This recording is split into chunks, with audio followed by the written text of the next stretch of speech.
बोलो सत्यनारायण भगवान की जय। पहला अध्याय। एक समय नैमिषारण्य तीर्थ में शौनकादिक 88,000 ऋषियों ने श्री सूत जी से पूछा, हे प्रभु, इस कलयुग में वेद विद्या रहित मनुष्यों को प्रभु भक्ति किस प्रकार मिलेगी तथा उनका उद्धार कैसे होगा? इसलिए हे मुनिश्रेष्ठ, कोई ऐसा तप कहिए जिससे थोड़े समय में पुण्य प्राप्त होवे तथा मनवांछित फल मिले।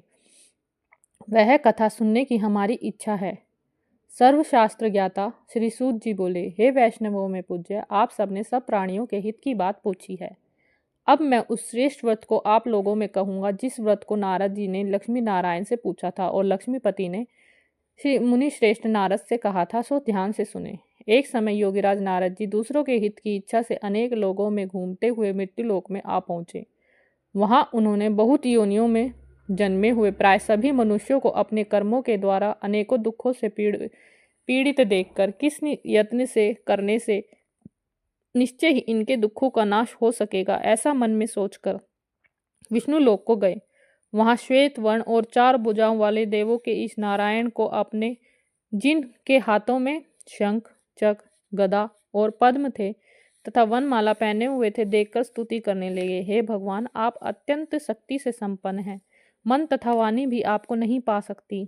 आपका आदि मध्य और अंत नहीं, निर्गुण स्वरूप सृष्टि के आदि भूति व भक्तों के दुखों को नष्ट करने वाले हो। आपको मेरा नमस्कार है। नारद जी से इस प्रकार की स्तुति सुनकर विष्णु भगवान बोले कि हे मुनिश्रेष्ठ, आपके मन में क्या है? आपका यहाँ किस काम के लिए आगमन हुआ है? निसंकोच कहो। तब नारद मुनि बोले, मृत्यु लोक में सब मनुष्यों को जो अनेक योनियों में पैदा हुए हैं अपने अपने कर्मों के द्वारा अनेक प्रकार के दुखों से दुखी हो रहे हैं। हे नाथ, मुझ पर दया रखते हो तो बतलाइए कि उन मनुष्यों के सब दुख थोड़े से ही प्रयत्न से कैसे दूर हो सकते हैं। श्री भगवान जी बोले, हे नारद, मनुष्यों की भलाई के लिए तूने यह बहुत अच्छी बात पूछी है। जिस काम के करने से मनुष्य मोह से छूट जाता है वह मैं कहता हूँ, सुनो। बहुत पुण्य का देने वाला स्वर्ग तथा मनुष्य लोक दोनों में ही दुर्लभ एक व्रत है।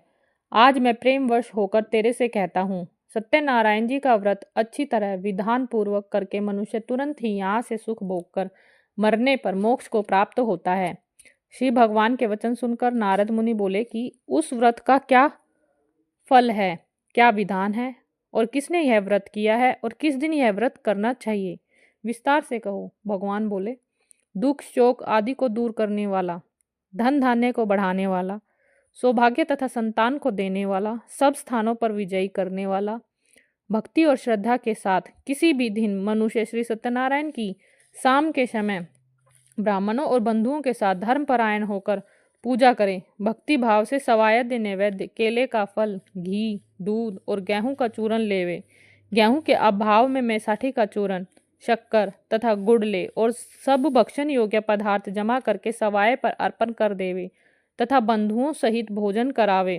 भक्ति के साथ स्वयं भोजन करे। नित्य गीत आदि का आचरण कर सत्यनारायण भगवान को स्मरण कर समस्त समय व्यतीत करे। इस तरह का व्रत करने पर मनुष्यों की इच्छा निश्चय ही पूरी होती है। विशेषकर कलिकाल में भूमि पर यही मोक्ष का सरल उपाय है। बोलो सत्यनारायण इति प्रथम अध्याय समाप्तम। बोलो सत्यनारायण भगवान की जय। भजमन नारायण नारायण नारायण, श्रीमन नारायण नारायण नारायण, भजमन नारायण नारायण नारायण, श्रीमन नारायण नारायण नारायण। दूसरा अध्याय। सूत जी बोले, हे ऋषियों, जिसने पहले समय में इस व्रत को किया है उसका इतिहास कहता हूँ, ध्यान से सुनो। सुंदर काशीपुरी नगरी में एक अति निर्धन ब्राह्मण रहता था। वह भूख और प्यास से बेचैन हुआ नित्य ही पृथ्वी पर घूमता था। ब्राह्मणों को प्रेम करने वाले भगवान ने ब्राह्मण को दुखी देखकर बूढ़े ब्राह्मण का रूप धारण कर उसके पास जाकर आदर से पूछा, हे विप्र, नित्य दुखी हुआ पृथ्वी पर क्यों घूमता है? हे श्रेष्ठ ब्राह्मण, यह सब मुझसे कहो, मैं सुनना चाहता हूँ। ब्राह्मण बोला, मैं बहुत निर्धन ब्राह्मण हूँ, भिक्षा के लिए पृथ्वी पर फिरता हूँ। हे भगवान, यदि आप इसका उपाय जानते हो तो कृपा कर कहो। वृद्ध ब्राह्मण बोला, सत्यनारायण भगवान मनवांछित फल को देने वाले हैं, इसलिए हे ब्राह्मण तू आज उनका पूजन कर, जिसके करने से मनुष्य सब दुखों से मुक्त होता है। ब्राह्मण को सारा व्रत का विधान बतलाकर बूढ़े ब्राह्मण का रूप धारण करने वाले सत्यनारायण भगवान अंतर्ध्यान हो गए। जिस व्रत को वृद्ध ब्राह्मण ने बतलाया है मैं उसको करूँगा। यह निश्चय करने पर उसे रात में नींद भी नहीं आई। वह सवेरे ही उठा, सत्यनारायण के व्रत का निश्चय कर भिक्षा के लिए चला। उस दिन उसको भिक्षा में बहुत धन मिला, जिससे बंधु बांधवों के साथ उसने सत्यनारायण का व्रत किया। इसके करने से वह ब्राह्मण सब दुखों से छूटकर अनेक प्रकार की संपत्तियों से युक्त हुआ। उस समय से वह ब्राह्मण हर मास व्रत करने लगा। इस तरह सत्यनारायण भगवान के इस व्रत को जो करेगा वह सब पापों से छूटकर मोक्ष को प्राप्त होगा। आगे जो पृथ्वी पर सत्यनारायण व्रत करेगा वह मनुष्य सब सुखों से छूट जाएगा, दुखों से छूट जाएगा। इस तरह नारद जी ने नारायण का कहा हुआ यह व्रत तुमसे कहा। हे विप्र, मैं अब और क्या कहूँ। ऋषि बोले, हे मुनीश्वर, संसार में इस ब्राह्मण से सुनकर किस किस ने इस व्रत को किया, हम वह सब चुनना चाहते हैं। इसके लिए हमारे मन में श्रद्धा है। सूत जी बोले, हे मुनियों, जिसने उस व्रत को किया वह सब सुनो। एक समय वह ब्राह्मण धन धान्य और ऐश्वर्य से अनुसार बंधु बांधवों के साथ व्रत करने को तैयार हुआ। उसी समय एक लकड़ी बेचने वाला बूढ़ा आया और बाहर लकड़ियों को रखकर ब्राह्मण के मकान में गया। प्यास से दुखी लकड़हारे ने उसको व्रत करते देखकर लकड़हारा ब्राह्मण को नमस्कार कर कहने लगा कि आप यह क्या कर रहे हैं और इसके करने से क्या फल मिलता है, कृपा कर मुझसे कहो। ब्राह्मण ने कहा, सब मनोकामनाओं को पूरा करने वाला यह सत्यनारायण भगवान का व्रत है। इसकी ही कृपा से मेरे यहाँ धन धान्य आदि की वृद्धि हुई है। ब्राह्मण से इस व्रत के बारे में जानकर लकड़हारा बहुत प्रसन्न हुआ। चरणामृत ले और प्रसाद खाने के बाद अपने घर को गया। लकड़हारे ने मन में इस प्रकार का संकल्प किया कि आज गांव में जितनी भी लकड़ी बेचने के से जो धन मुझे मिलेगा उसी से सत्यनारायण देव का उत्तम व्रत करूंगा। यह मन में विचार कर बूढ़ा ब्राह्मण लकड़ियों को अपने सिर पर रखकर जिस नगर में धनवान लोग रहते थे वह ऐसे सुंदर नगर में गया। उस रोज वहां पर उसने उन लकड़ियों का दाम पहले दिनों से चौगुना मिला। तब वह बूढ़ा लकड़हारा दाम ले और अति प्रसन्न होकर पक्के केले की फली, शक्कर, घी, दूध और दही, गेहूं का चून इत्यादि सत्यनारायण भगवान के व्रत की कुल सामग्रियों को लेकर अपने घर गया। फिर उसने सब अपने भाइयों को बुलाकर विधि के साथ भगवान जी का पूजन और व्रत किया। उस व्रत के प्रभाव से बूढ़ा लकड़हारा धन, पुत्र आदि से युक्त हुआ और संसार के समस्त सुख भोग कर बैकुंठ को चला गया। इति द्वितीय अध्याय समाप्तम। बोलो सत्यनारायण भगवान की जय। श्रीमन नारायण नारायण नारायण, भज मन नारायण नारायण नारायण, श्रीमन नारायण नारायण नारायण, भज मन नारायण नारायण नारायण। तीसरा अध्याय। सूत जी बोले, हे श्रेष्ठ मुनियों, अब आगे की कथा कहता हूँ, सुनो। पहले समय में उल्कामुख नाम का एक बुद्धिमान राजा था। वह सत्यवक्ता और जितेंद्रिय था। प्रतिदिन देव स्थानों में जाता और गरीबों को धन देकर उनके कष्ट दूर करता था। उसकी पत्नी कमल के समान मुख वाली और सती साध्वी थी। भद्रशिला नदी के तट पर उन दोनों ने सत्यनारायण देव का व्रत किया। उस समय वहां एक साधु वैश्य आया। उसके पास व्यापार के लिए बहुत सा धन था। नाव को किनारे पर ठहराकर राजा के पास गया और राजा को व्रत करते हुए देखकर विनय के साथ पूछने लगा, हे राजन, भक्ति युक्त चित्त से यह आप क्या कर रहे हैं, मेरी सुनने की इच्छा है, यह आप मुझे बताइए। राजा बोला, हे साधु, अपने बांधवों के साथ पुत्र आदि की प्राप्ति के लिए यह महाशक्तिवान सत्यनारायण भगवान का व्रत व पूजन किया जा रहा है। राजा के वचन सुनकर साधु आदर के साथ बोला, हे राजन, मुझसे इसका सब विधान कहो, मैं भी आपके कथनानुसार इस व्रत को करूंगा। मेरे भी कोई संतान नहीं है और इससे निश्चय होगी। राजा से सब विधान सुनकर व्यापार से निवृत्त हो आनंद के साथ घर गया। साधु ने अपनी स्त्री से संतान देने वाला उस व्रत का समाचार सुनाया और कहा, जब मेरे संतान होगी तब मैं इस व्रत को करूंगा। साधु ने ऐसे वचन अपनी स्त्री लीलावती को कहे। एक दिन उसकी स्त्री लीलावती पति के साथ आनंदित हो सांसारिक धर्म में प्रवृत्त होकर सत्यनारायण भगवान की कृपा से गर्भवती हो गई तथा 10वें महीने में उसने एक सुंदर कन्या को जन्म दिया। वह कन्या दिन दिन इस तरीके से बढ़ने लग रही थी जैसे शुक्ल पक्ष का चंद्रमा बढ़ता है। कन्या का नाम कलावती रखा गया।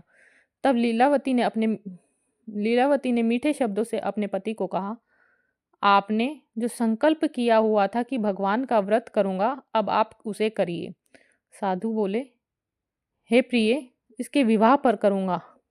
अपने पत्नी को आश्वासन दे वह नगर को गया। कलावती पितृगृह में वृद्धि को प्राप्त हो गई। साधु ने जब नगर में सखियों के साथ अपनी पुत्री को देखा तो तुरंत ही दूत बुलाकर कहा कि पुत्री के वास्ते कोई सुयोग्य वर देख कर लाओ।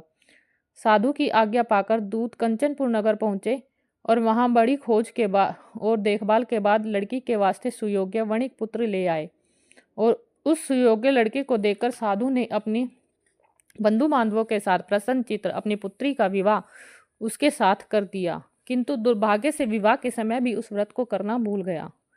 तब श्री भगवान क्रोधित हो गए और श्राप दिया कि तुम्हें दारुण दुख प्राप्त होगा। अपने काम में कुशल साधु बनिया अपने जमाता सहित समुद्र के समीप रत्नपुर नगर पहुंचा।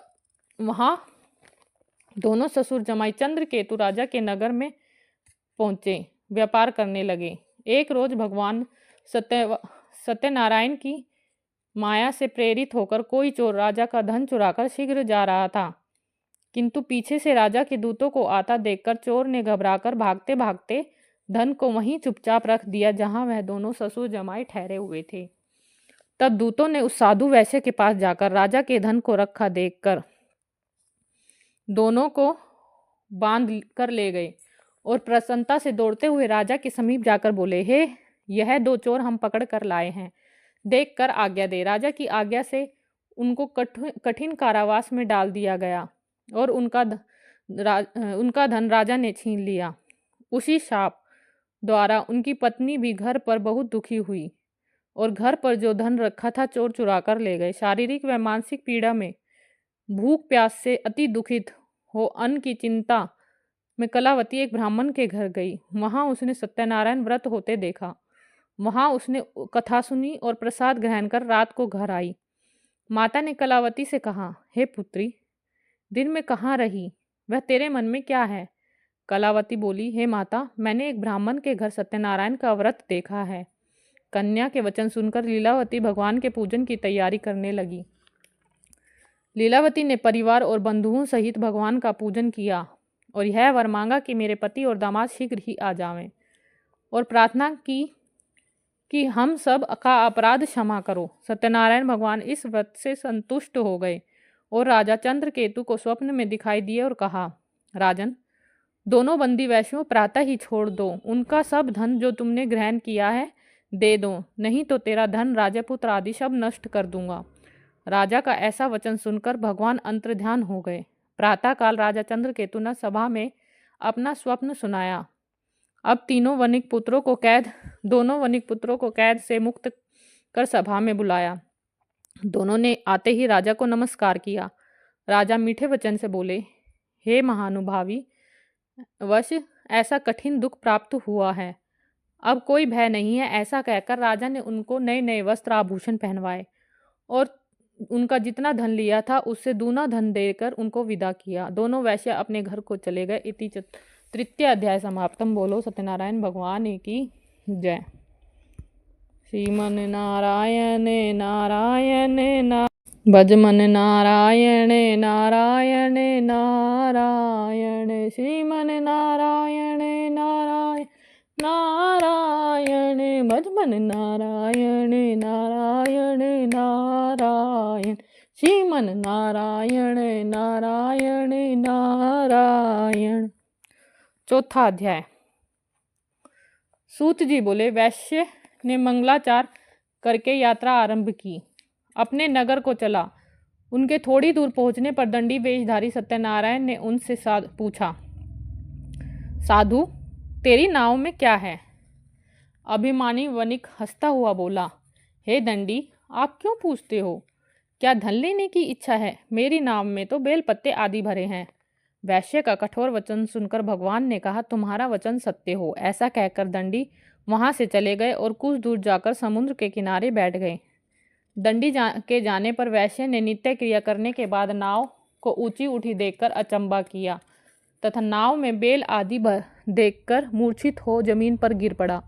फिर मूर्छा खुलने पर बहुत शोक करने लगा। तब उसका दामाद बोला कि आप शोक न करें, यह दंडी का श्राप है, अतः आपको शरण में चलना चाहिए, तभी मनोकामना पूरी होगी। दामाद के वचन सुनकर दंडी के पास पहुंचा, अत्यंत भक्ति भाव से नमस्कार करके बोला, मैंने जो आपसे असत्य वचन कहे थे उसको क्षमा करो।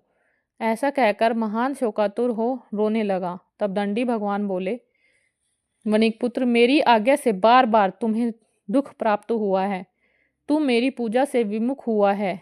साधु बोला, हे भगवान, आपकी माया से मोहित ब्रह्मा आदि भी आपके रूप को नहीं जानते, तब मैं अज्ञानी कैसे जान सकता हूँ। आप प्रसन्न होइए, मैं सामर्थ्य के अनुसार आपकी पूजा करूँगा, मेरी रक्षा करो और पहले के समान नौका में धन भर दो।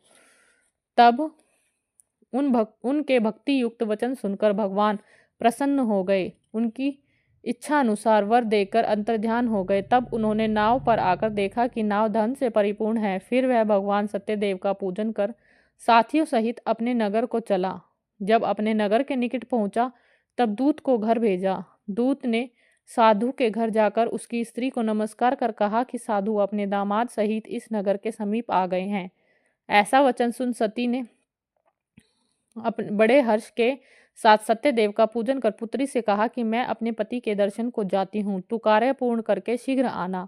माता के वचन सुनकर कलावती प्रसाद छोड़कर पति के पास गई। प्रसाद की अवज्ञा के कारण सत्यदेव रुष्ट हो गए, उनके पति को नाव सहित पानी में डुबा दिया।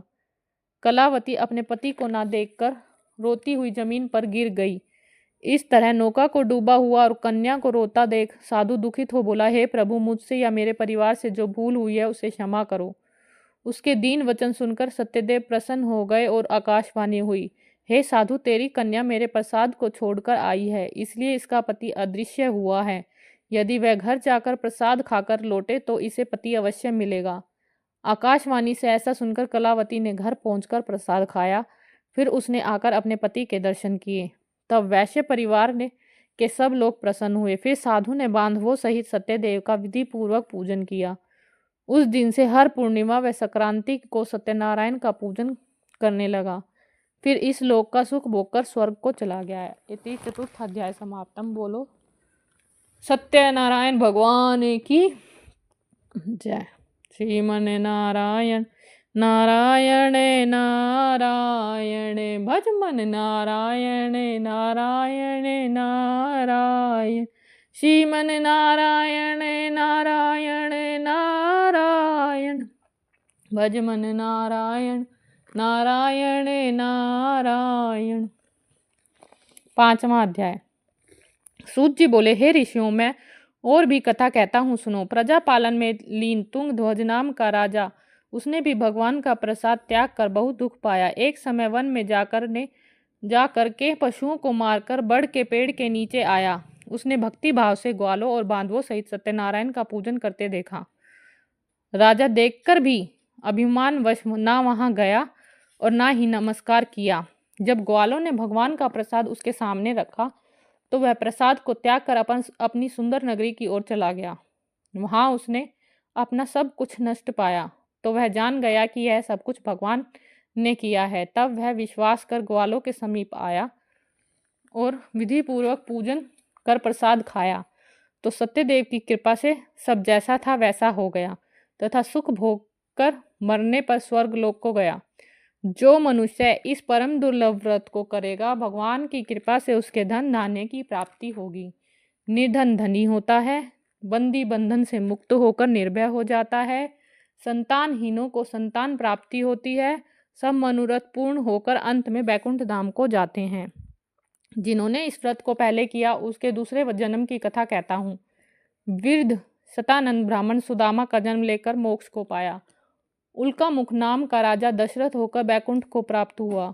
साधु नाम के वैश्य ने मोर ध्वज बनकर अपने पुत्र को आरे से चीर कर मोक्ष प्राप्त किया। महाराज तुंगध्वज ने स्वयंभू होकर भगवान के भक्ति युक्त कर्म कर मोक्ष को प्राप्त किया। इति सत्यनारायण कथा समाप्तम। बोलो सत्यनारायण भगवान की जय।